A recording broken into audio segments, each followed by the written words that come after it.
Hey, what's up guys? I'm Ylia. I'm a full-time freelance videographer and photographer, and about a month ago I went to my Instagram story to ask you guys a question. What would you want to know about freelancing? I got a bunch of responses and I boiled them down into three main questions. The majority of the questions were about more or less the same thing. How do I get out there and get clients? For that, I've got two very vague, impractical, and philosophical pieces of advice. Meet people and be good at what you do. To have a look at how these apply practically, let me tell you this story. So about 3 years ago, I was walking along at a music festival just minding my own business when in the background I can hear a bunch of people calling out the name Ezra, and they just kept on calling Ezra, and Ezra seemed to be ignoring them. So I turned around and it turned out they were talking to me. Now I'm not Ezra, I'm Ylia, at Ylia, Trotter, all platforms, swipe up to see more. But because I'm hilarious, I decided to pretend to be Ezra. They realized I'm not Ezra. But anyway, I introduced myself, we became friends. There was like 5 or 8 or 10 of them. One of these guys was a dude named Fraser.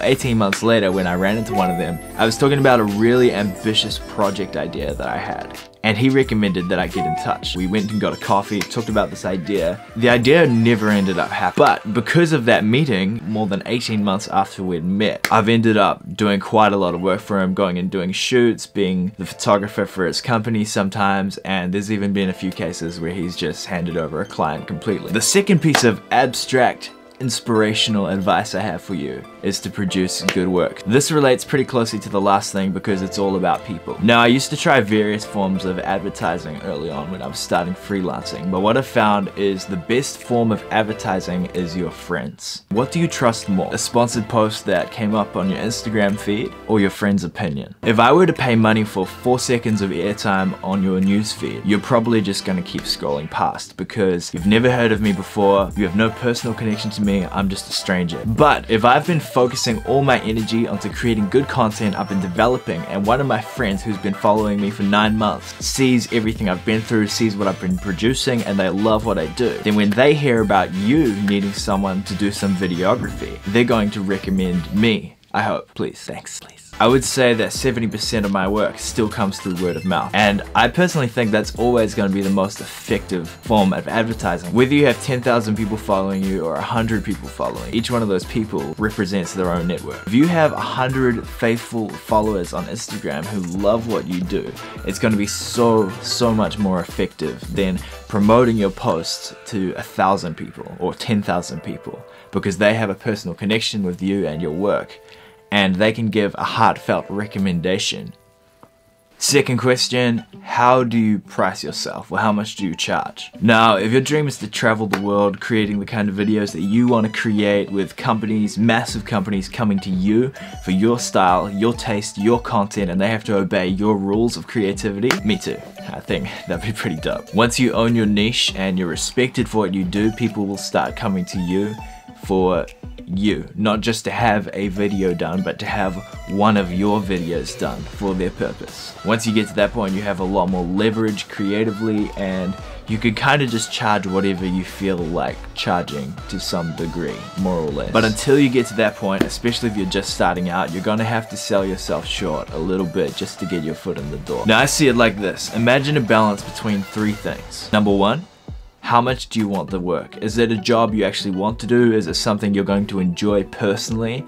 Or is it something that you personally think is valuable? Secondly, how beneficial will it be for you? If you're like me, you're probably kind of sick of being asked to do things for exposure, but sometimes the right kind of exposure can be the thing to take you to the next level and connect you with the right people. And thirdly, how much do you want to be paid for you to be happy and not feel bad for overcharging them? I can't really give you set prices because the truth is, it's up to you. You know your situation. This is just a way I find useful to come up with the right kind of number.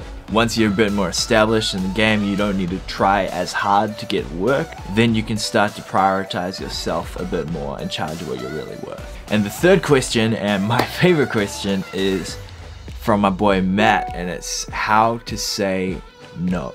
Now, this might sound like a contradiction to what I just said, but The key thing is to remember that you are a professional. This is kind of relevant, but I don't think you should ever call yourself an aspiring filmmaker or a budding photographer or like an aspiring designer or whatever you do. Just own the label. I am a freelance filmmaker. If you're trying to do freelance work, you're already breaking all the rules. You need to fake it till you make it a little bit. You need to root for yourself. You need to be confident. You need to believe in your own ability before someone else can believe in your ability. You've got to be your own motivator and your own biggest fan in the least narcissistic way possible. But the bottom line is just say no.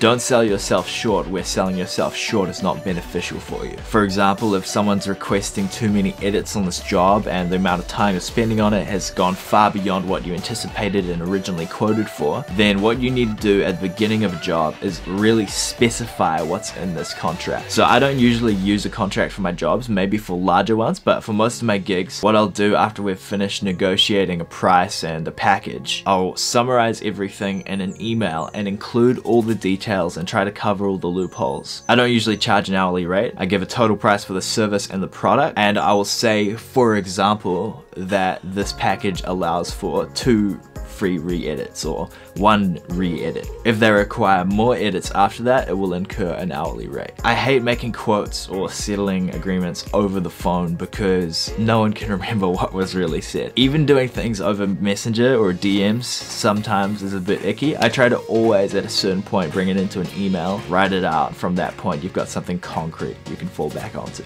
So that's what we've got in terms of questions, but besides that, a really key thing you have to do is set yourself up as a professional. Build your own website, build a brand. Remember that a brand is not so much about the logo and the pictures, it's also just about the atmosphere that you communicate, who you are. Ha! So funny. I mentioned Fraser before, I literally just got a message from him about a job. Dope. Yeah, as I was saying, the other key thing is that you need to set yourself up as a professional. So build your... Oh, sick. It's a wedding client.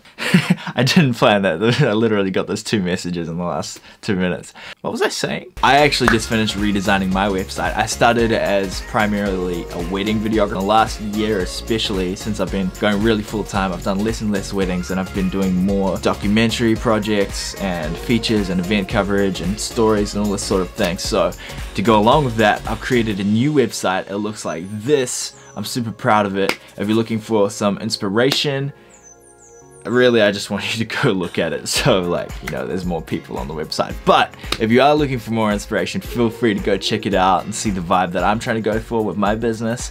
And if you have any questions, feel free to DM me at Ylia Trotter, comment. Thanks for watching. This has been episode 2 of season 2 of the weekly vlog.